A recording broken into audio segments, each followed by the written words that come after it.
Oke, Bapak Ibu yang mengasihi Tuhan, selamat pagi. Shalom. Shalom. Shalom Lin. Shalom. Ya, pagi ini kita datang bersyukur kepada Tuhan. Amin. Haleluya, haleluya. Terima kasih buat anugerah-Mu yang sudah Kau nyatakan bagi kami Tuhan. Di pagi yang indah ini biarlah kami datang membawa syukur kami, membawa pengagungan kami, dan membawa hidup kami yang kami persembahkan di hadapan-Mu sebagai persembahan yang hidup, yang kudus, dan yang berkenan. Biarlah kiranya darah Yesus, kelayakan daripada Engkau semakin nyata bagi kami, untuk kami bisa hampiri tahta hadirat-Mu, sehingga dengan keleluasaan yang Kau beri, kami membebaskan roh kami untuk kami bisa memuji Engkau, mengagungkan Engkau, bersorak bagi Engkau, sebab hanya nama Tuhanlah yang layak diagungkan dan dipermuliakan. Terima kasih Bapa, segala hormat, pujian, pengagungan bagi Engkau. Di dalam nama Yesus, dalam nama Yesus, dalam nama Yesus.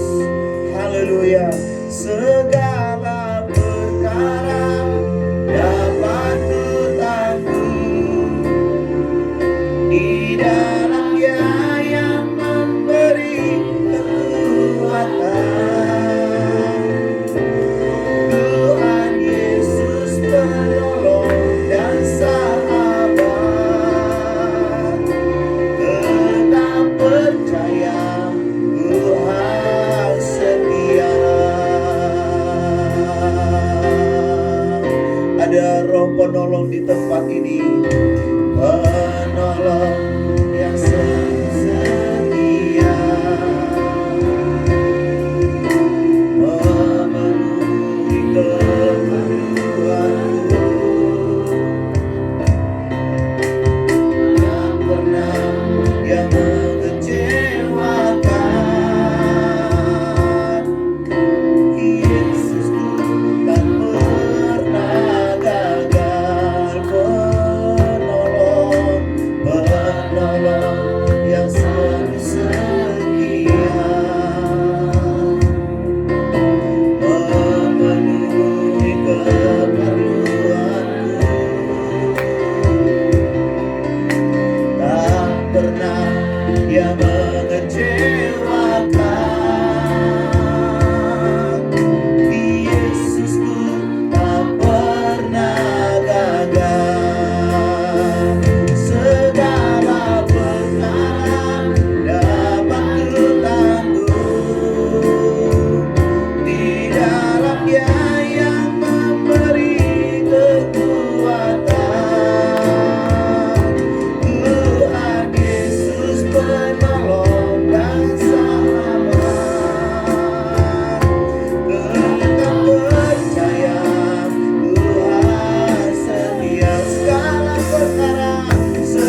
dapat kami tanggung di dalam pribadi yang memerdekakan kami.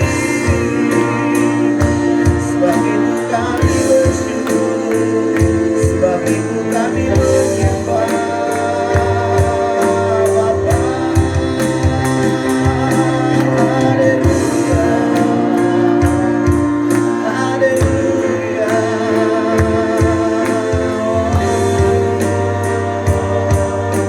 Yesus Tuhan Raja kami datang menyembah, kami datang meninggikan, memuliakan nama-Mu. Manis Engkau Tuhan, nyata bagi kami. Haleluya, haleluya. Terpujilah nama-Mu, kami sembah, kami tinggikan, kami agungkan. Hanya Yesus Raja yang besar. Dia dari tempat ini yang kami agungkan, yang kami muliakan. Roh penolong, Roh Kudus yang manis ada bersama kami. Seperti Engkau begitu mengasihiku, Kau Tuhan sanggup menawar semua seru doaku. Tiada yang seperti Engkau, begitu mengasihi. Kau Tuhan sanggup merawat semua kehidupanku. Aku percaya Tuhanku ajaib, Kau turun tangan memulihkanku. Aku percaya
Bapa.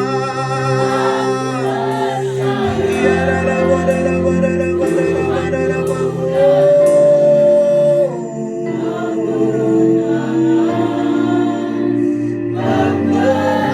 aku percaya, aku percaya. Tuhanku hanya mempunyai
selamanya.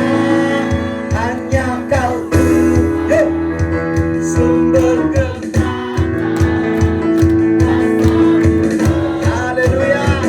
Bagiku senantiasa denganmu Tuhan, bukan berjalan dari kemuliaan sampai kemuliaan. Hanya Kau Tuhan, sumber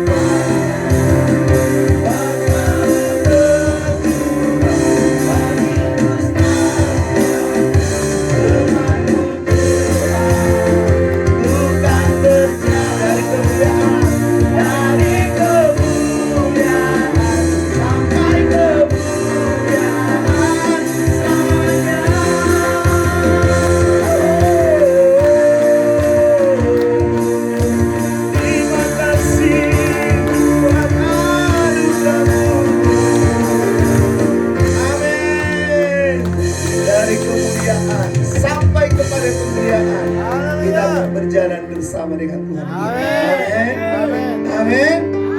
Haleluya.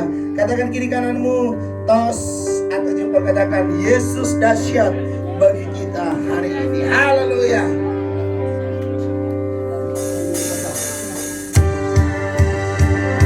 Yuk, semoga bagi Tuhan kita.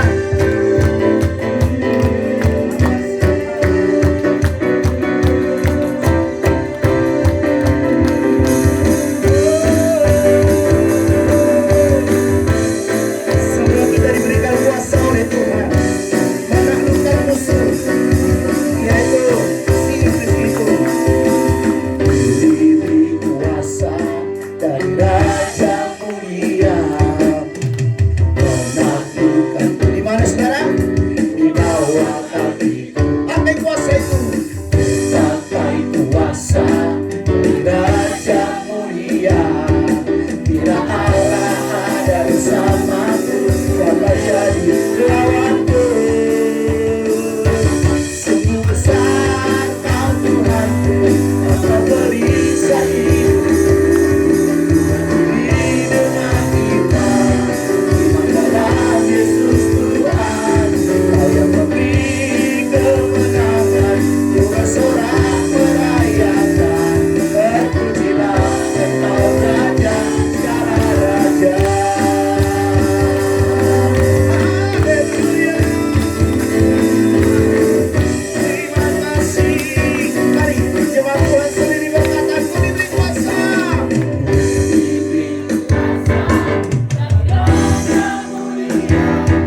Mari bersyukur kepada Tuhan. Sebab kasih-Nya yang besar, yang Dia sudah berikan, yang Dia sudah nyatakan, yang Dia sudah tunjukkan, bahwa kehidupan kita yang ada ini dimerdekakan, dimenangkan, dibuat berharga oleh Tuhan. Oh, dan kami layak datang bersyukur di hadapan-Mu. Terima kasih. Terima kasih. Terima kasih Tuhan. Kalau ku hidup bagimu, hatiku tetap menyembah-Mu. Dunia tak bisa menjauhkanku dari kasih-Mu.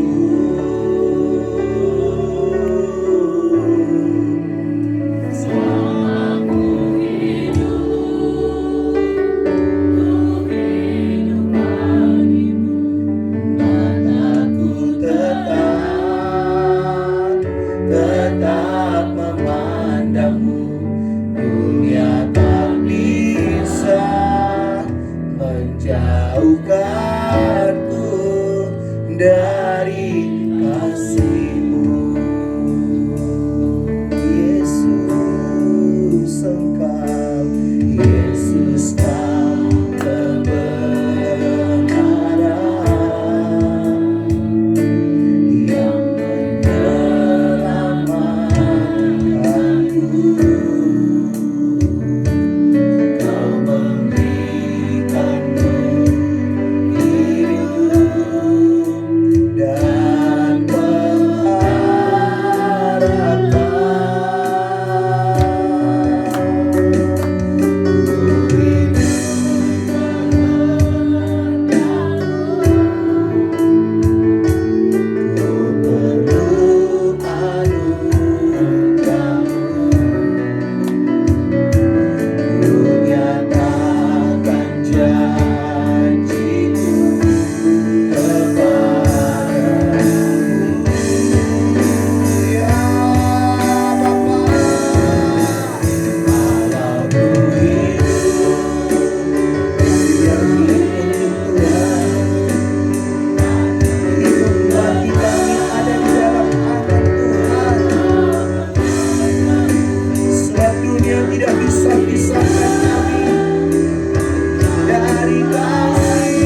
dan Paulus memiliki satu keteguhan iman.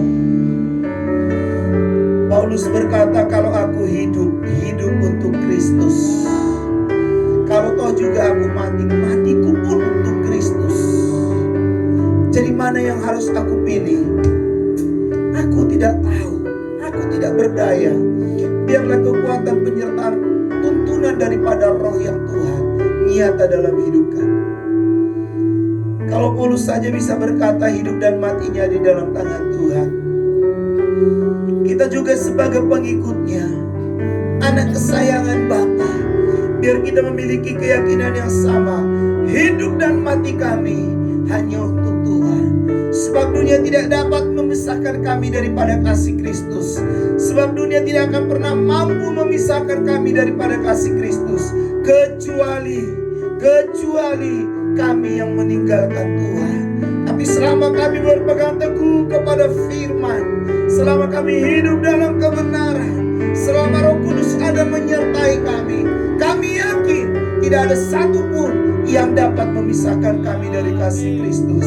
Biar pengalaman yang sama, keteguhan iman yang sama, spirit yang sama, biar kita miliki seperti Paulus berkata, kalau ku hidup bagimu, hatiku tetap menyembahmu.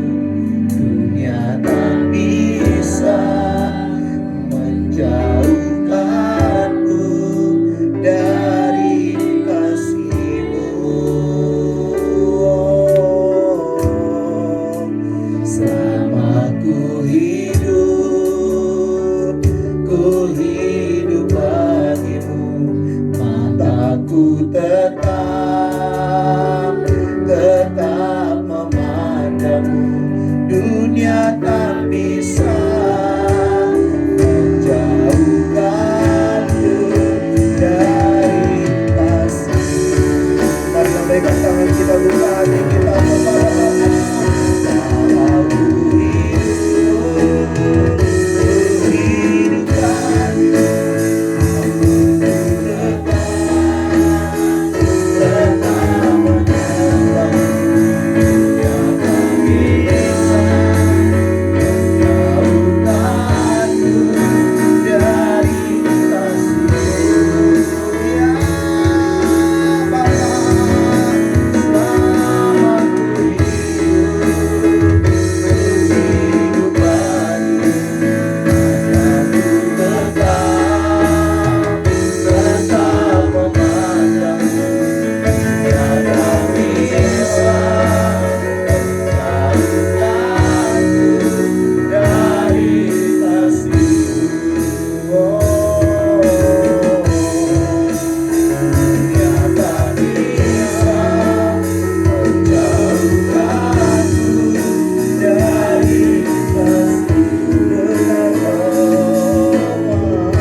kemuliaan bagi Allah.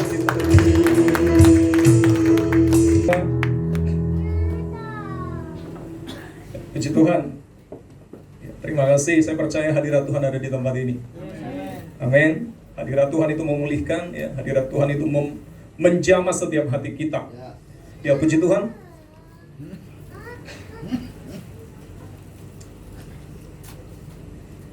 Ya, kita akan sama-sama belajar firman Tuhan, ya. Dalam Filipi pasal yang ketiga ayatnya yang ke-10. Ya, Filipi 3 ayat yang ke-10.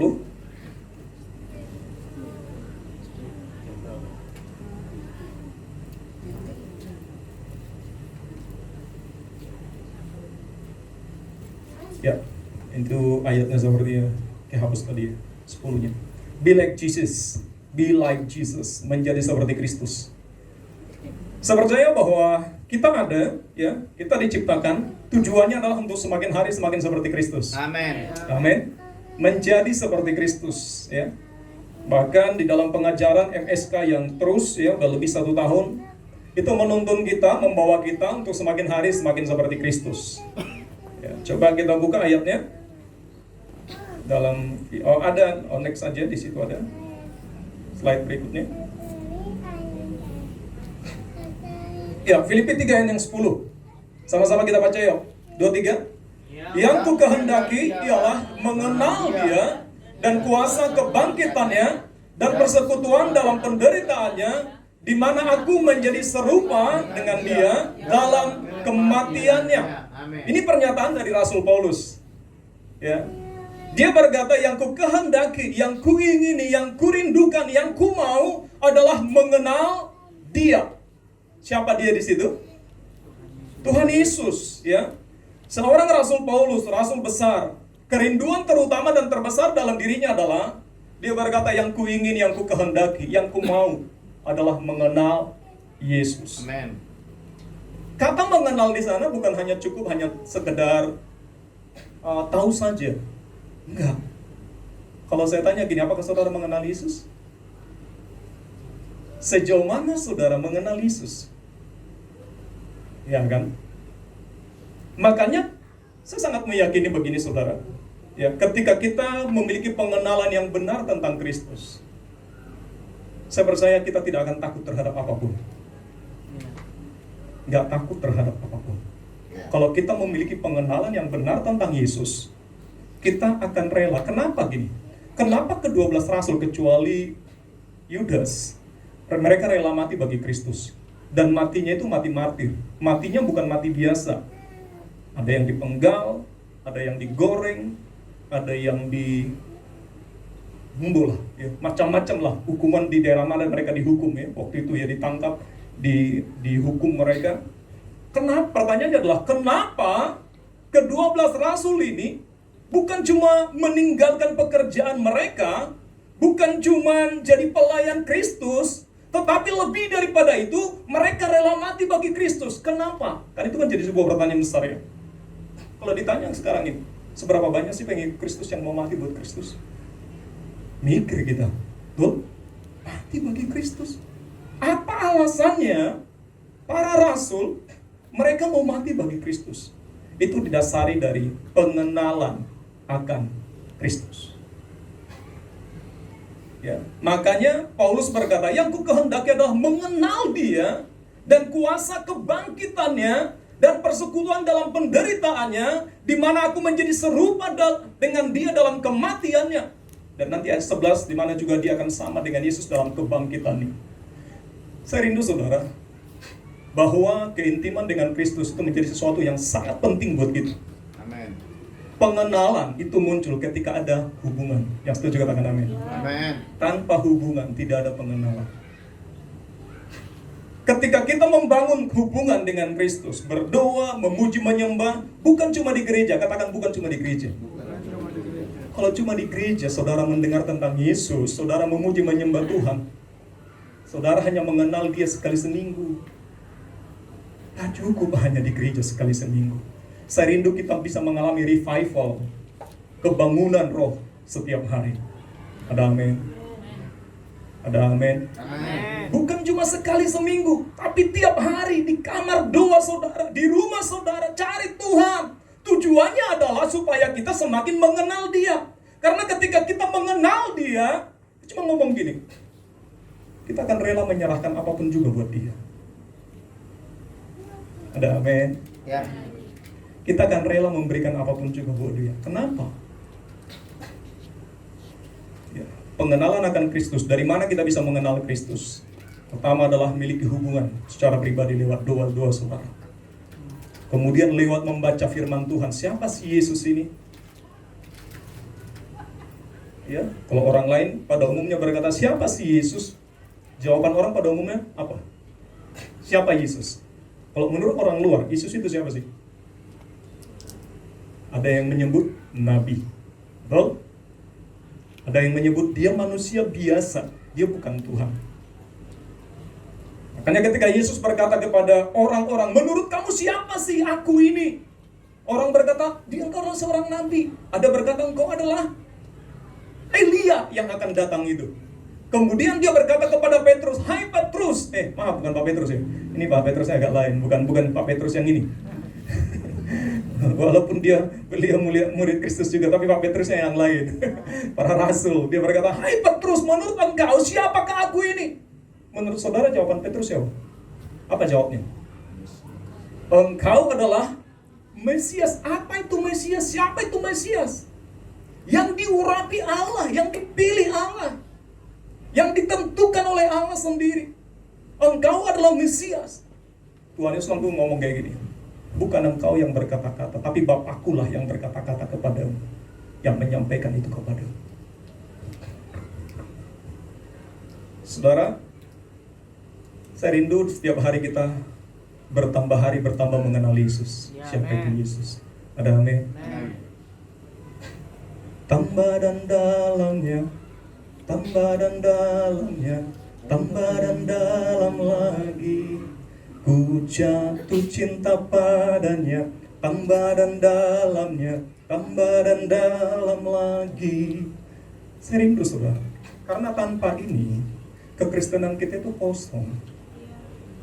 Ini yang membuat kita mengalami banyak konflik, karena kita belum sepenuhnya, belum sungguh-sungguh mengenal siapa itu Yesus. Karena untuk menjadi seperti Kristus, kita harus mengenal siapa Dia, betul? Ke arah mana kita menjadi seperti Kristus? Kalau kita nggak mengenal Dia, ya kita bisa tersesat dong. Seperti apa Yesus itu? Dalam hal apa kita harus menjadi seperti Kristus? Wah, kita bisa tersesat kalau kita nggak mengenal Dia, betul? Jadi pengenalan akan Kristus itu sesuatu yang sangat penting. Katakan sangat penting. Sangat penting. Oke, be like Jesus, menjadi seperti Kristus. Next. Tuhan Yesus adalah teladan yang sempurna tentang bagaimana menjalani kehidupan di dunia ini. Dia adalah teladan yang sempurna. Sempurna ya. Katakan sempurna ya. Jadi dia sempurna. Ya, katakan sempurna. Sempurna. Dia adalah teladan yang sempurna. Jadi tidak ada kekurangan sedikit pun di dalam diri Kristus. Dia sempurna. Kalau saya belum sempurna, tapi mengarah kepada kesempurnaan, disempurnakan, menuju kepada kesempurnaan. Tapi Yesus ini, Dia adalah teladan yang sempurna tentang bagaimana menjalani kehidupan di dunia ini. Dia adalah teladan yang sempurna bagaimana seharusnya kita hidup di dunia ini. Apa tujuannya di dunia ini? Ngapain di dunia ini? Dia menjadi teladan yang sempurna buat saya dan saudara. Next. Pertanyaannya adalah, bagaimana kehidupan Tuhan Yesus di dunia ini dalam pelayanannya? Ya, bagaimana kehidupan Tuhan Yesus di dunia ini? Ya, di dalam pelayanannya. Next. Kita akan melihat. Yang pertama, kehidupan yang dibangun oleh Yesus adalah kehambaan. Hamba. Kita baca sama-sama Matius 23 ayat yang ke-11. Kita baca, udah ada kok ya, sudah ada di apa namanya? LCD suci. Ya. Bukan cuma di kitab suci, sekarang ada LCD suci yang mengoperasikan juga orang suci. Amin. Haleluya. Amin. Ya kan? Kita orang-orang suci yang sudah dikuduskan oleh darah Yesus. Amin. Oke, kita baca sama-sama Matius 23 ayat yang 11. 23. Barang siapa terbesar di antara kamu, hendaklah ia menjadi pelayanmu. Wow, berbeda dengan dunia. Orang di dunia ini yang terbesar dilayani. Betul? Betul nggak? Barang siapa mau yang terbesar di dunia ini, dia pasti dilayani. Saya sudah mengenal seorang anggota DPR. Dia dilayani oleh 4 orang stafnya. Urusannya semua dibantuin, tasnya dibawain, ada supirnya, disediain. Yesus ngomong kayak gini, barang siapa terbesar di antara kamu, hendaklah ia menjadi pelayan, hamba. Gak ada yang bisa kita banggakan di dunia ini. Kita ini hamba, memiliki hati seorang hamba. Ada amin. Gak ada yang bisa kita banggakan. Karena Yesus berkata demikian, kalau ada di antara kamu yang mau jadi terbesar, dia harus menjadi seorang pelayan. Dia harus melayani,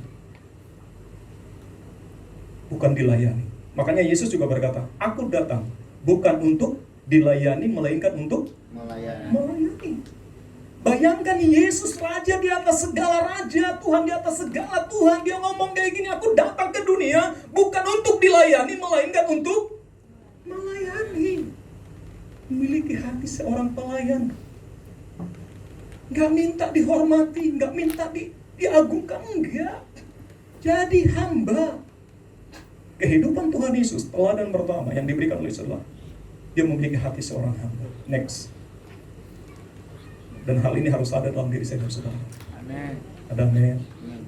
Ini berbeda dengan kepemimpinan dunia. Kepemimpinan yang dibangun oleh Yesus sangat berbeda dengan kepemimpinan yang ada di dunia ini. Dunia ini, wow, semuanya presiden aja dikawal kan? Ada pas pampres tuh. Tuhan Yesus dikawal nggak? Next, baca ya. Filipi 2 ayat 6-7. 23. Yang walaupun dalam rupa Allah tidak menganggap kesetaraan dengan Allah itu sebagai milik yang harus dipertahankan, melainkan telah mengosongkan dirinya sendiri dan mengambil rupa seorang hamba dan menjadi sama dengan manusia. Walaupun dalam rupa Allah. Yesus itu Allah. Tapi tidak menganggap kesetaraan dengan Allah itu menjadi milik yang harus dipertahankan. Dia tanggalkan kealahannya. Betul? Loh, dia Allah. Kalau Allah itu, wah, Allah itu apa saja dia bisa melakukannya. Betul? Tapi di dunia ini Yesus kelaparan loh. Betul? Yesus sakit loh. Yesus dihina loh. Nggak sewajarnya Allah itu dihina. Tapi dia tanggalkan semuanya itu. Apa maksudnya? Dia memiliki hati seorang hamba. Makanya firman Tuhan berkata kita ini doulos. Apa? Doulos. Doulos itu apa? Orang yang tidak punya hak. Kadang kalau merenungkan ini saudara, wah, hati seorang hamba harus ada dalam diri kita. Kemudian, melainkan telah mengosongkan dirinya sendiri dan mengambil rupa seorang hamba. Yesus mengambil rupa seorang hamba dan menjadi sama dengan manusia. Siapa Yesus? Dia Tuhan, dia Allah. Tapi dia mengambil rupa seorang hamba dan sama seperti kita manusia. Dia pencipta, tapi jadi sama seperti ciptaannya. Wah, itu pengosongan diri yang luar biasa tuh. Istilahnya kalau sekarang gini, Jokowi, dia nggak tinggal di istana, tapi dia tinggal di rumah gubuk-gubuk. Saya mau tanya, Yesus lahir di mana? Yesus itu raja segala raja nggak? Kenapa kok lahirnya di kandang domba? Apa dia nggak bisa lahir di istana raja? Apa yang mau ditunjukkan di sana? Kerendahan hati, kehambaan. Apa Yesus nggak bisa lahir di istana? Bisa. Sampai tidak seorang pun menganggap dia. Waktu dia mati tidak seorang pun yang mengenal, dikatakan rupanya itu hancur. Kehambaan. Dia nggak pernah cari dihormati, cari dibanggai, enggak. Ini keren banget. Dan ini sangat bertentangan dengan dunia, saudara. Dunia semuanya minta dihormati, ya kan? Ya kalau parkir pun ada VIP, gitu kan. Oh, ini khusus direktur, gitu kan. Betul nggak? Saya datang ke mall, suatu mall, langsung di khusus parkir, ini khusus parkir manajemen mall. Sistem dunia begitu. Tuhan Yesus lahirnya di kandang domba. Pergi kemana-mana dia dicaci maki, dia dihina. Siapa Yesus? Dia Tuhan di atas segala Tuhan, Raja di atas segala raja. Apa dia nggak bisa mencari kedudukan yang tinggi? Bisa. Kenapa dia melakukan itu? Dia mau menunjukkan hati seorang hamba, kehambaan. Ya, saya rindu ini boleh ada dalam diri kita. Next, kita buka di dalam Yohanes 13 ayat 5. Kita baca sama-sama yuk. Kemudian ia menuangkan air ke dalam sebuah basi dan mulai membasuh kaki murid-muridnya, lalu menyekatnya dengan kain yang terikat pada pinggangnya itu. Ini lagi menunjukkan kerendahan hati dan kehambaan Kristus. Kalau kita sebagai hamba Kristus, murid Kristus, kita seharusnya harus memiliki hati yang demikian. Ada amin. Saling melayani satu dengan yang lain. Saling merendahkan diri seorang terhadap yang lain. Bukan saling meninggikan diri, saling merendahkan diri. Ini karakter yang dibangun oleh Yesus yang harus dimiliki oleh murid-muridnya. Ini sangat berbeda, saudara. Dasar kita di dalam menjalani kehidupan, kita harus memiliki hati seorang hamba. Ya, amin. Amin. Amin. Orang dunia selalu minta dihormati, dibanggain dan semuanya. Tapi Yesus menunjukkan kepada kita. Yesus sendiri pun lahirnya di kandang domba. Yesus membasuh kaki murid-muridnya. Dia mengambil tidak menganggap kesetaraan dengan Allah itu menjadi sesuatu yang dipertahankan, tapi dia memiliki menjadi sama seperti manusia, memiliki hati seorang hamba. Ya, ini teladan. Dan ini juga harus ada dalam diri saya dan saudara. Amin. Amin. Untuk menjadi seperti Kristus, mari kita memiliki hati seorang hamba. Amin. Amin. Yang kedua,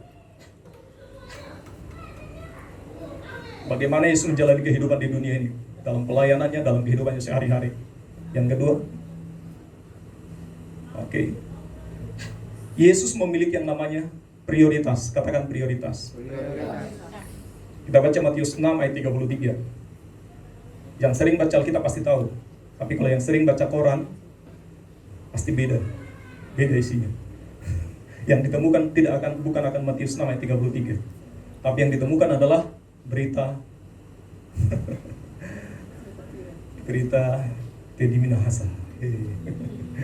Oke, kita baca sama-sama 23. Matius 6 ayat 33. Tetapi carilah dahulu kerajaan Allah dan kebenarannya, maka semuanya itu akan ditambahkan kepadamu. Ini berbicara tentang apa? Prioritas. Saya dan saudara harus punya prioritas dalam hidup ini. Setuju, katakan amin. Dalam kehidupan kita sehari-hari harus punya prioritas. Dan prioritasnya harus benar. Apa yang harus kita prioritaskan dalam hidup ini? Kalau ditanya orang dunia, prioritas mereka pasti berbeda dengan anak Tuhan. Halo? Harus berbeda dong. Ya kan? Berbeda. Kalau orang dunia prioritasnya apa sih bangun pagi? Kalau kita sebagai anak Tuhan bangun pagi, prioritasnya apa sih? Kita harus mengatur prioritas hidup kita supaya kita tidak salah tujuan. Ada amin? Kita harus punya prioritas. Carilah dahulu kerajaan Allah dan kebenarannya. Jadi prioritas di sini dikatakan prioritas kita harus mengutamakan Tuhan. Katakan mengutamakan Tuhan. Mencari dulu Tuhan, kerajaan Allah yang harus kita utamakan dulu. Pagi-pagi cari Tuhan, bukan cari handphone. Halo? Cari siapa pagi-pagi? Cari Tuhan. Setiap hari punya kesusahannya sendiri. Kesusahan sehari cukuplah untuk sehari. Pagi-pagi paling utama cari Tuhan. Langsung bersyukur kepada Tuhan. Prioritas tentukan. Jangan sampai pagi-pagi paling utama cari dapur, cari makan, ya, cari apa lagi yang lain. Punya prioritas, atur prioritas kita. Setuju, katakan amin. Ya, cari dahulu kerajaan Allah, maka semua yang lain akan ditambahkan kepadamu. Semua yang lain. Apa itu yang lain? Semuanya. Di luar Tuhan itu akan ditambahkan. Tapi kalau Tuhan harus dicari. Amin. Tuhan itu harus dicari. Cari Tuhan. Cari kerajaannya. Pagi-pagi cari Tuhan. Pagi-pagi bersyukur kepada Tuhan. Ada wadah yang kita bangun dalam rumah rohani. Setiap pagi jam 5 sampai jam 6 untuk cari Tuhan. Ada BMP, Breakthrough Morning Prayer. Hari-hari ini kita sangat membutuhkan Tuhan lebih lagi. Lalu dalam keadaan seperti makin sulit keadaan, kita harus semakin kuat cari Tuhan. Karena kekuatan kita hanya ada di dalam Kristus. Ada amin? Tanpa Tuhan, firman Tuhan Yesus sudah berkata, di luar aku engkau tidak dapat berbuat apa-apa. Jangan coba-coba di luar Tuhan. Tuhan udah garis bawahi kok. Di luar aku engkau nggak bisa apa-apa. Kalau kita nggak cari Tuhan, iblis cari kita. Ambiarlah kita. Karena itu saudara, ayo tentukan prioritas dalam hidup. Next. Prioritas. Yang terpenting adalah hari ini. Katakan hari ini. Hari ini. Jadi yang terpenting dalam hidup kita adalah hari ini.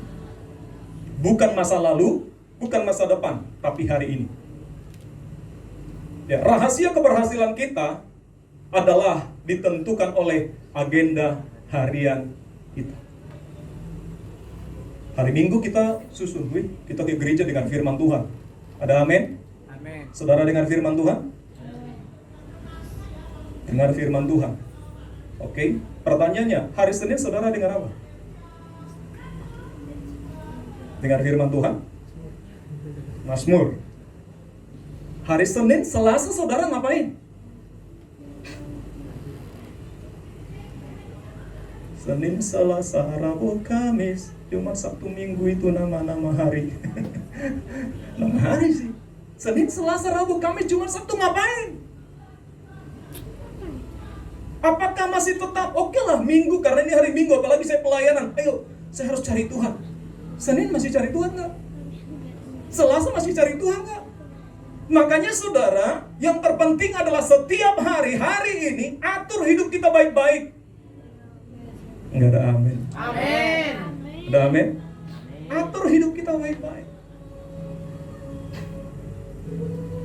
Saya melatih diri saya. Belajar sama istri juga. Kalau jadi otomatis kita tuh bangun jam 4 pagi. Cari Tuhan. Jam 5 sampai jam 6. Cari Tuhan. Itu yang kami bangun dalam diri kami. Itu yang saya bangun dalam diri saya. Jam 4 pagi udah cari Tuhan gitu. Dan nyembah Tuhan gitu. Karena saya tahu itu yang terpenting. Tanpa Tuhan kita nggak bisa apa-apa. Firman Tuhan berkata, di luar aku engkau tidak dapat buat apa-apa. Jangan coba-coba di luar Tuhan. Nggak bisa. Pasti kegagalan dan kehancuran yang akan mengikuti. Rahasia keberhasilan kita lah ditentukan oleh agenda harian kita. Apa yang mengisi agenda harianmu?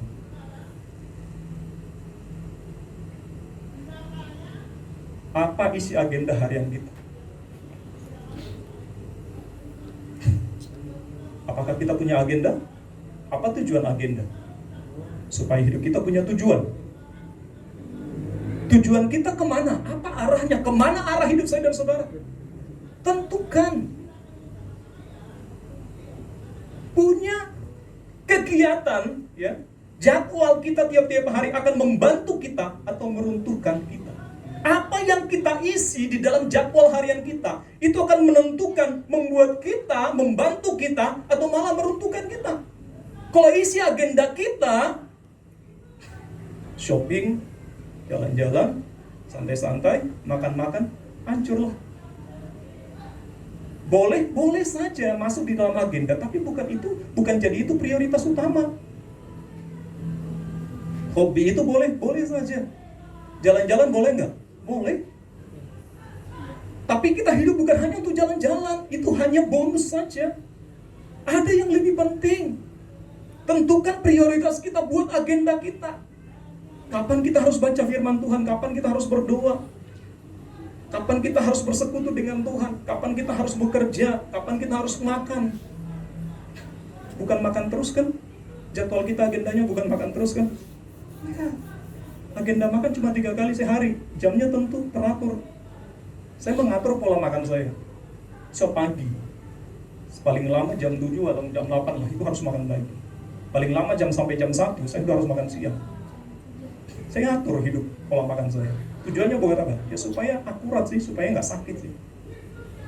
Tak atur. Ya sore, kalau udah ada lengkap ya, kalau bisa paling lama jam 6. Kalau bisa jam 5, jam 6 lah paling lama.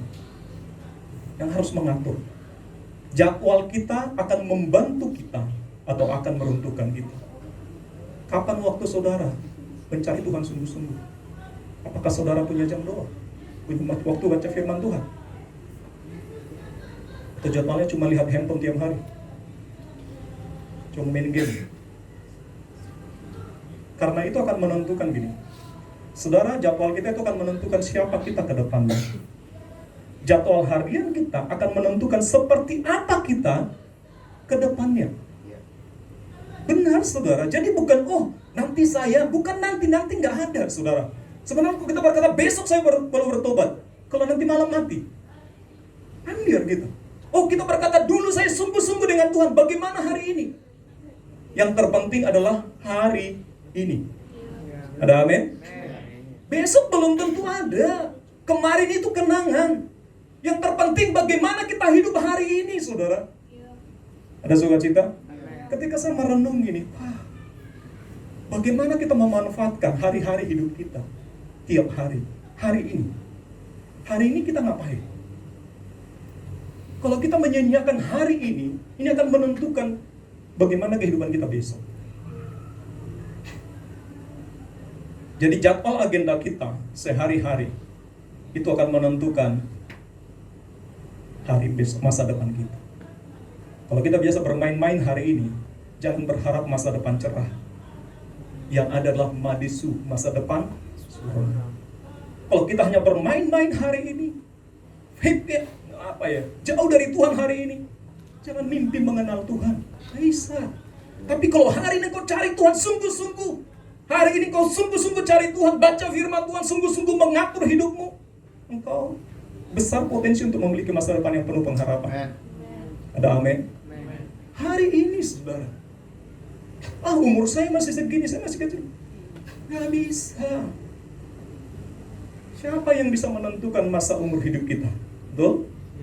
Saudara berkata, saya bisa umur 40 tahun, 50 tahun. Belum tentu. Siapa yang tahu? Ada amin? Amen. Makanya penting sekali tiap hari kita mengatur hidup kita. Hari ini saya ngapain? Hari ini saya harus mengenal Tuhan lebih lagi. Hari ini saya harus mencintai Tuhan lebih lagi. Hari ini saya harus baca firman Tuhan. Saya harus berjumpa dengan Tuhan. Hari ini, bukan besok, bukan kemarin. Kemarin itu hanya kenangan. Kemarin saya sungguh-sungguh dengan Tuhan. Hari ini gak cari Tuhan. Besok aja Pak. Ya kalau nanti malam pulang. Hari ini, katakan hari ini. Hari ini. Jadi bagaimana kita mengelola hidup sehari-hari kita dengan baik? Bagaimana saudara mengelola kehidupan hari-hari kita dengan baik? Ini penting sekali. Jadi mari saudara coba mengatur kembali prioritas hidup kita. Amin. Amen. Kadang banyak berkata bahwa prioritas utama kita yang pertama itu Tuhan. Ya, prioritas pertama Tuhan, yang kedua banyak orang berkata Tuhan lagi. Yang ketiga Tuhan lagi. Yang keempat ya mungkin keluarga lah. Yang kelima mungkin bisa jadi pekerjaan. Bagi yang bekerja, bagi yang sekolah, studi. Yang keempat, kelima, berikutnya baru masuk dalam pelayanan. Ya, ada orang-orang yang mengatur sedemikian rupa sih. Tapi saya ngomong begini, bahwa prioritas pertama dalam hidup kita harus Tuhan. Ya, amen. Tak boleh digantikan yang lain. Gak bisa. Jadi karena itu, ayo kita atur ya. Yang terpenting adalah hari ini. Jadi fokus saja dengan hari ini. Jangan fokus agenda saya 10 tahun yang akan datang. Kalau kita hari ini nggak atur baik-baik hidup kita, jangan bermimpi punya sesuatu di 10 tahun yang akan datang. Hari ini aja kita kawal. Ada amin? Amen. Kita belajar untuk memiliki prioritas yang benar dalam hidup kita. Yang berikutnya, bagaimana Yesus membangun hidupnya di dunia ini, dalam pelayanan, dalam kehidupannya sehari-hari. Yang berikutnya adalah Yesus selalu membangun yang namanya relationship, hubungan. Katakan hubungan. Hubungan. Saya cuma ngomong gini, hubungan itu sangat penting. Kita bukan makhluk individualis, no lab, apalagi bahasanya ya, introvert, suka menyendiri di kamar. Kita tidak diciptakan untuk model seperti itu. Enggak. Kita ini makhluk sosial, betul? Kita nggak tinggal di hutan seperti Tarzan, yang akhirnya dia berteman dengan monkey, dengan harimau. Enggak. Kita ini makhluk sosial. Karena pentingnya sebuah hubungan, kita harus belajar memang untuk membangun hubungan yang baik. Ada amin? Amen. Semuanya selalu disangkut pautkan dengan relationship. Mau saudara di kantor, saudara nggak sendiri kan? Punya relasi dengan bos saudara. Betul? Punya relasi dengan teman kerja kita. Mau di rumah, punya relasi dengan istri, anak. Betul? Kalau kita nggak bangun hubungan kita dengan baik, kacaulah hidup kita. Yesus datang ke dunia, tujuannya adalah untuk memulihkan hubungan yang rusak antara manusia dengan Allah. Bayangkan untuk membangun hubungan yang rusak itu, Yesus rela bayar dengan darahnya, dengan nyawanya, hanya untuk membangun hubungan yang rusak. Jangan sampai kita merusaki sebuah yang namanya hubungan. Ya. Dah, amin. Amin. Hubungan, karena saya merenungkan gini, tanpa hubungan, engkau tidak ada artinya buatku, dan aku juga tidak ada artinya untukmu. Betul? Ya. Contohnya gini, kita nggak mengenal itu, nggak punya hubungan dengan orang-orang situ. Apa kita peduli? Enggak. Kita peduli dengan seseorang ketika kita punya relasi dengan dia. Betul? Ya. Makanya memang kita harus, orang dunia aja berkata begini, satu musuh terlalu banyak, 1000 sahabat terlalu sedikit. Maksudnya apa?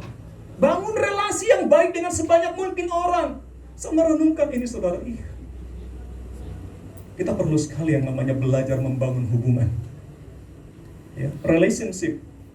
2-3 minggu yang lalu saya pernah membahas yang namanya relationship with God. Ini yang pertama harus kita bangun, hubungan dengan Tuhan, dengan Allah. Ini yang pertama harus kita bangun. Bangun hubungan yang baik. Kalau hubungan kita dengan Tuhan baik-baik saja, saya ngomong gini, hidupmu akan baik-baik saja. Tapi kalau hubungan kita dengan Tuhan tidak baik-baik saja, saya cuma ngomong gini, hidup kita tidak akan baik-baik saja. Jadi ayo kita bangun relationship, hubungan kita yang baik dengan Tuhan yang pertama. Hukum Taurat dibagi 2 jenis, 2 bagian, betul? Ya. Pertama apa? Hubungan dari kitab Taurat, hukum Taurat, pertama sampai yang kelima hubungan antara manusia dengan Allah. 6-10 hubungan manusia dengan sesama manusia. Berarti penting sekali yang namanya hubungan. Hubungan itu sangat penting. Saya cuma ngomong gini, pekerjaan iblis yang terbesar salah satunya merusak hubungan. Hubungan suami istri kalau udah rusak, rumah berubah jadi neraka. Betul para suami istri? Coba hubungannya rusak, diam-diaman, marah-marahan, ngamuk-ngamukan, rumah berubah jadi neraka, sepi. Apa yang rusak? Hubungan. Komunikasi dirusak.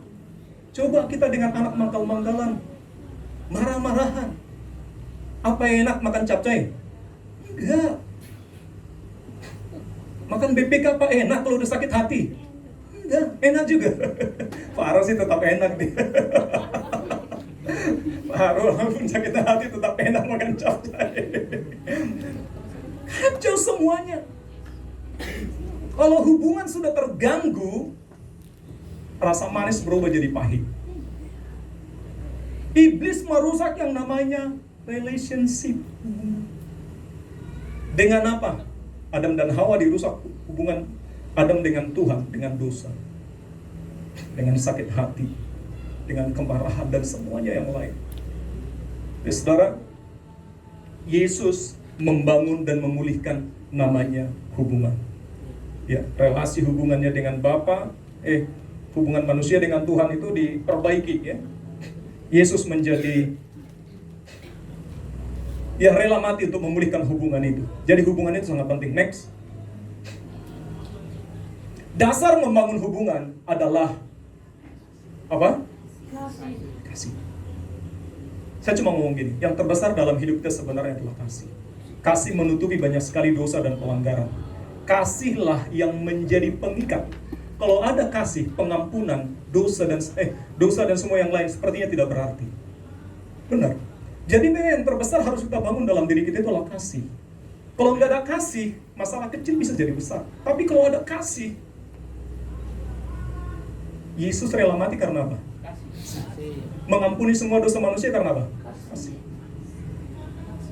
Jadi dasar dalam membangun yang namanya sebuah relationship, hubungan, harus ada kasih pondasinya.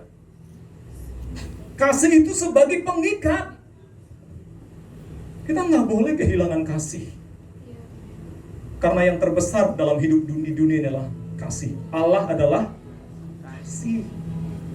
Kasih yang membuat kita tidak melihat keburukan orang lain. Kasih yang menutupi pelanggaran orang lain. Kasih yang membuat kita bisa berpikir positif tentang orang lain. Kalau saudara baca dalam 1 Korintus pasal yang ke-13 ya tentang kasih ya, di situ kasih itu sabar, murah hati, mengampuni itu semua. Tanpa kasih semuanya nol putung. Sekalipun kau rela mati buat orang lain, memberikan semua hartamu buat apapun, tanpa kasih nol. Jadi saudara, dasar membangun sebuah relationship, hubungan adalah kasih. Next.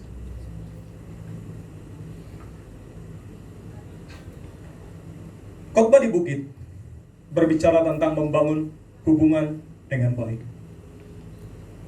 Ya. Saudara berbicara tentang khotbah di bukit di mana Yesus membangun hubungan dengan begitu banyak orang. Betul ya? Khotbah di bukit yang dia berkhotbah ya. Berapa orang yang dikhotbahin? 5.000 orang. Ya kan? Dia khotbah di depan 5.000 orang. Dia bangun relasi dengan mereka. Dia bangun hubungan dengan begitu banyak orang. Dia bangun hubungan sama semua orang. Tetapi secara spesial, khusus.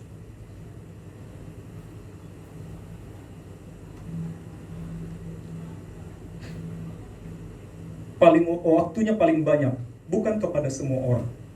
Hubungan Yesus yang paling banyak dia bangun bukan kepada semua orang, tapi hanya kepada 12 murid.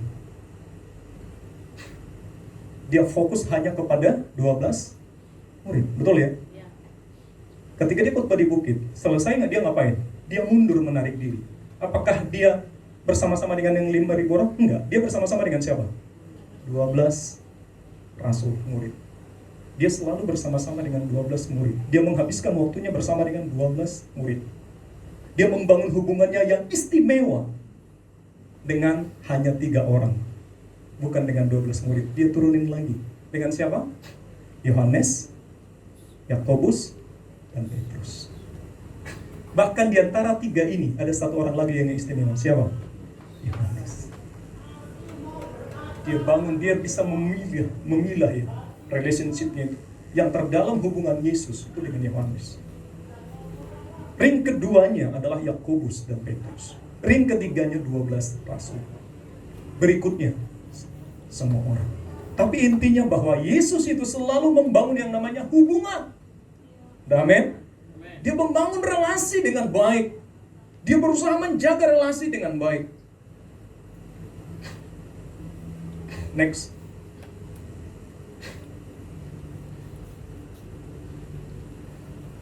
Berikutnya, Yesus membangun hubungan dengan wanita Samaria.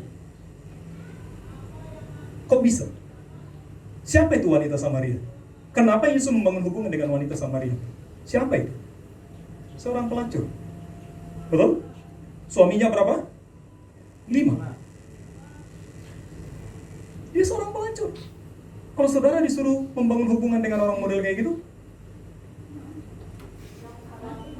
seorang pelacur, orang gay, lesbi.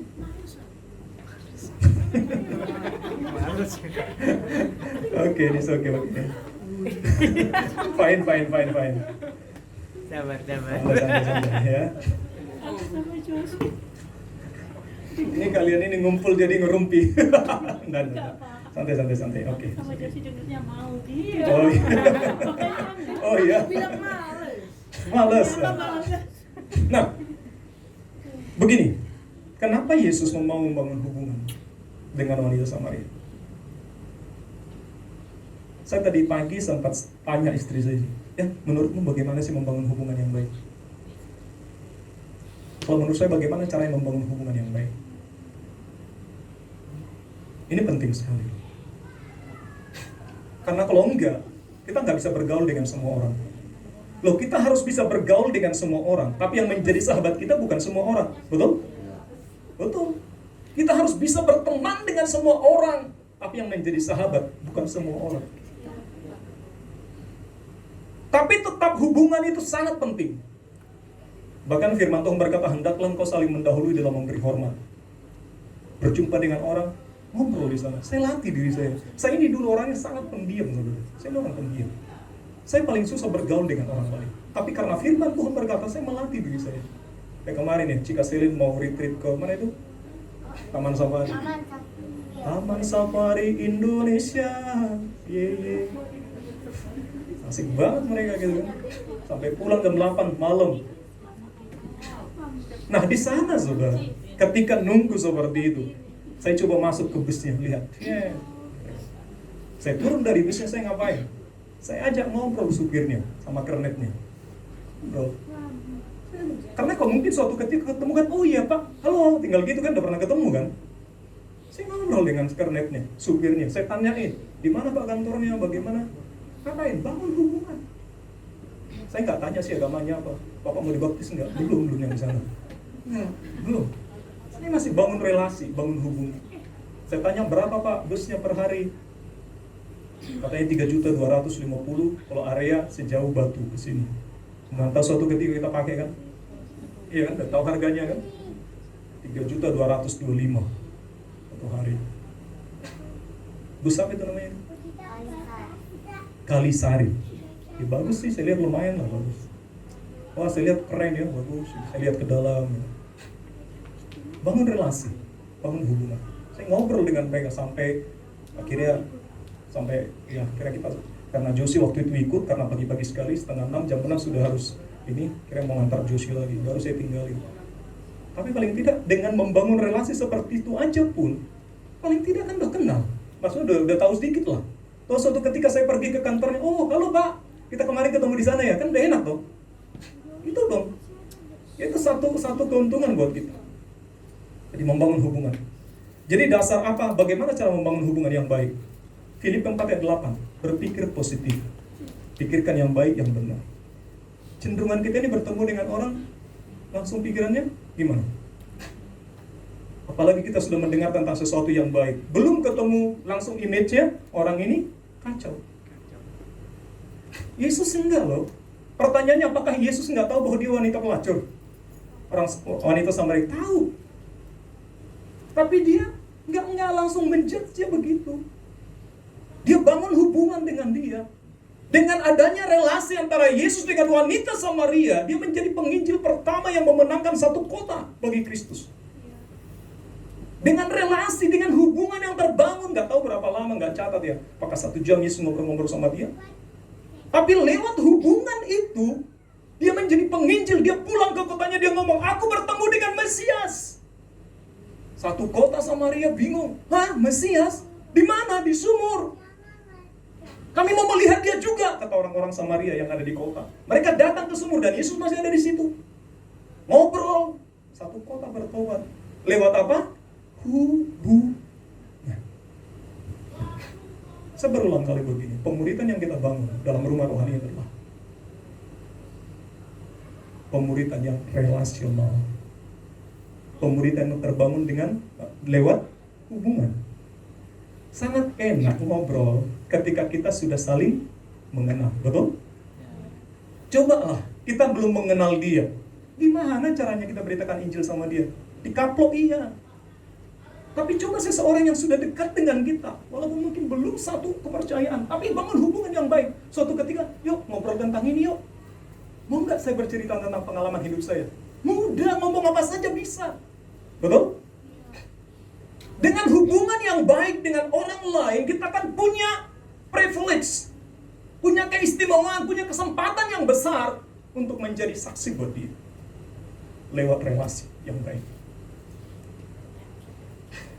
Yesus membangun hubungan dengan Sakeus. Garis bawahi, hubungan sangat penting.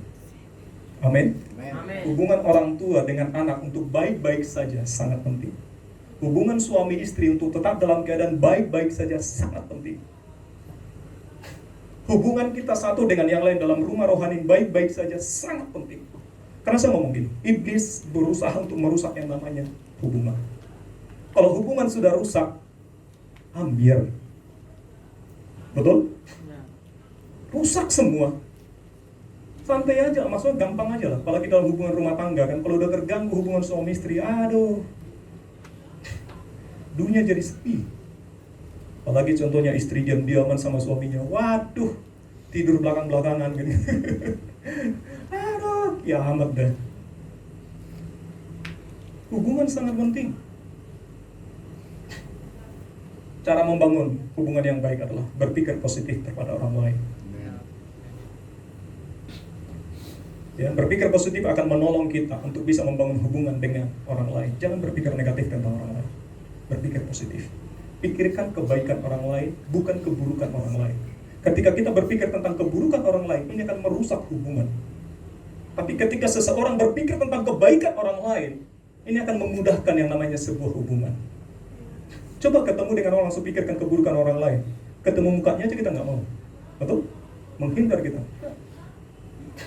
Tapi ketika kita berpikir kebaikan orang lain, kita akan selalu rindu untuk bergaul dengan dia. Filipi 4 ayat 13 itu, ayat 8 ya. Pikirkanlah semua yang baik, yang benar. Saya merenungkan begini. Ingatlah segala kebaikan yang pernah orang lain perbuat kepadamu. Tapi lupakanlah segala kebaikan yang pernah kau lakukan kepada orang lain. Jangan ingat-ingat kebaikan yang pernah kita lakukan kepada orang lain. Tapi ingat selalu pertolongan perbuatan baik orang lain kepadamu. Itu akan menolong kita untuk membangun hubungan dengan semua orang, dengan orang lain. Tapi kalau bilang, wah dulu saya tolong dia, sekarang dia udah sakit hati sudah nih. Ini hubungan udah rusak nih kalau udah kayak gini. Tapi kalau ingat, oh iya dia pernah tolong saya dulu. Ini akan membangkitkan kasih kita. Saya mengingat dia pernah tolong saya. Makanya ada firman Tuhan berkata, ada pujian berkata, ingat kasihnya, ingat kebaikan. Wah, air mata langsung nangis tuh. Oh iya saya dulu sakit ditolong Tuhan. Terima kasih Tuhan. Lain. Kalau ingat penghukuman Tuhan. Wah, Tuhan itu kejam. Sakit hati aku. Hancur. Gak ada lagu ini. Ingat kasihnya, ingat kebaikannya dan anugerahnya. Ada amin? Ya, jadi saudara, ya, berpikir positif akan menolong kita untuk bisa membangun hubungan dengan orang lain. Next. Yang berikutnya, apa yang dibangun oleh Yesus dalam kehidupannya di dunia, dalam pelayanannya? Oke, masih ada dua jenis orang ya, belum berarti. Ada dua jenis orang yang selalu ada di sekeliling kita. Yang pertama adalah orang yang mendorong kita naik, yang mensupport kita, yang berkata baik buat kita, yang mendukung kita. Kamu pasti bisa, bersama Tuhan kamu pasti bisa. Jadi itu ada salah satu sisi, ada orang seperti itu. Yang kedua, ada orang yang menggantung kepada kita, yang menarik kita turun. Dia nggak suka kita maju. Ya, ada namanya toxic relationship. Ya. Orang yang terlihat perhatian, care dengan kita, padahal dia sedang menarik kita turun. Dia sedang mengintimidasi kita. Sepertinya dia dekat, tapi dia punya motivasi yang lain, atau dia bukan membuat kita untuk maju, tapi dia menarik kita turun. Di sekeliling kita akan selalu ada orang seperti itu. Makanya firman Tuhan berkata, pergaulan yang buruk merusak kebiasaan yang baik. Hati-hati dengan siapa engkau bergaul. Amin. Kita bisa membangun hubungan dengan semua orang, tapi kalau untuk menjadi sahabat, bukan semua orang. Izinkan kita dikelilingi oleh orang-orang yang mendukung kita untuk maju. Amin. Izinkan hidup kita dikelilingi oleh orang-orang yang mendukung kita untuk berkembang, bukan yang mengungkung kita, bukan yang menarik kita turun. Karena kan selalu ada dua jenis orang. Pastikan yang di sekeliling kita, circle kita, adalah orang-orang yang mendukung kita untuk bertumbuh dalam pengenalan akan Tuhan, bertumbuh dalam membangun hubungan dengan orang lain. Ini penting sekali. Karena kalau enggak, hidup kita bisa hancur. Pergaulan yang buruk merusak kebiasaan yang baik. Next. Yang berikutnya, bagaimana Tuhan Yesus membangun hubungannya, membangun hidupnya, pelayanannya, bagaimana Yesus hidup di muka bumi ini. Yang berikutnya lah, Yesus itu membangun yang namanya sebuah tim. Betul ya? Ketika dia memulai sebuah pelayanan, yang dia lakukan adalah dia mencari 12 rasul. Dia bangun tim. Orang-orang yang akan mengelilingi dia, orang-orang. Nah, Yesus itu bukan one man show. Dia bukan kerja sendirian. Selama 3 tahun dia pelayanan, apakah dia sendirian? Dia selalu bersama-sama dengan 12 orang rasul. Jadi, teamwork atau tim akan membuat mimpi tercapai, mimpi menjadi kenyataan. Kita nggak bisa kerja sendiri. Saya juga di dalam rumah saya nggak bisa kerja sendiri. Saya nggak bisa mengurusi semuanya. Kita ada tim, kita bangun tim. Yesus itu bangun tim, ya, punya tim. Itu yang Yesus lakukan. Dia bangun timnya, dia fokus dengan timnya. Next.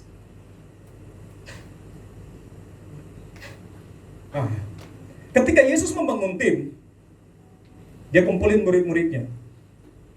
Dia bangun yang namanya, dia sampaikan yang namanya visi, tujuan. Dia berkata begini, tujuanku datang ke dunia ini adalah mencari dan menyelamatkan yang terhilang. Itu tujuan Yesus. Dan sama dengan menjadi apa yang menjadi tujuan gereja kita, visi kita. Cari, selamatkan yang terhilang. Dia sampaikan kepada murid-muridnya, aku datang ke dunia untuk membangun hubungan yang rusak, menyelamatkan orang-orang yang sudah rusak, yang sudah terhilang ini, supaya mereka kembali terhubung dengan Bapa. Ya. Dia sampaikan visi, dia sampaikan tujuan, dan itu menjadi tujuan para murid, para rasul. Makanya mereka pergi kemana, mencari yang terhilang, menyelamatkan yang terhilang. Next. Ya. Jadi ketika ada tim, harus punya satu tujuan, punya satu agenda, dan punya agenda masing-masing. Dia sampaikan tujuannya ini loh, tujuan kita ini loh. Ya, sama kayak kita, tujuan kita dalam gereja ini loh. Ya, cari selamatkan yang terhilang. Bagaimana cara mencari dan menyelamatkannya? Bangun relasi. Saya pernah sampaikan ada 4 tahap. Yang pertama, doakan dia terus menerus. Yang kedua, jadi sahabat buat dia, bangun relasi. Yang ketiga, jadi solusi. Yang keempat, beritakan firman, Injil, kabar keselamatan. Ada 4 tahap. Tapi dalam semuanya tuh harus diikat yang namanya kasih. Kalau tanpa kasih, kita nggak mau peduli dengan orang lain, kita nggak mau berdoa buat orang lain. Ngapain sih saya ngurusin orang lain, saya ngurusin diri saya sendiri, nggak bisa.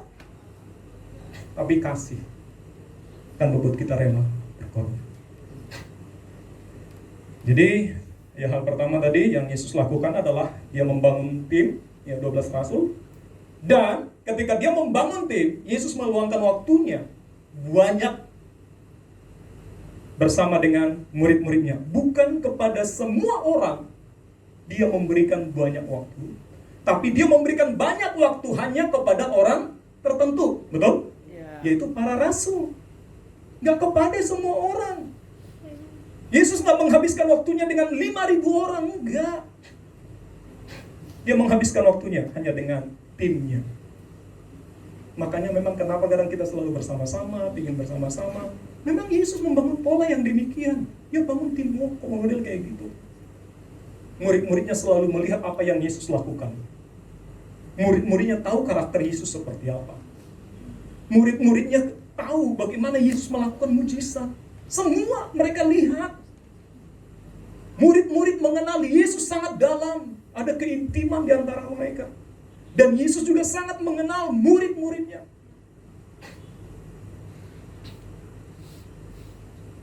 Next. Tuhan Yesus memberkati. Haleluya. Selesai. Saya rindu saudara, hal ini kita bangun dalam diri kita. Amin. Ini kehidupan yang dibangun oleh Yesus, ya, ketika dia ada di muka bumi. Dan saya rindu juga ini kita bangun dalam diri saya. Saya cuma ngomong ketika saya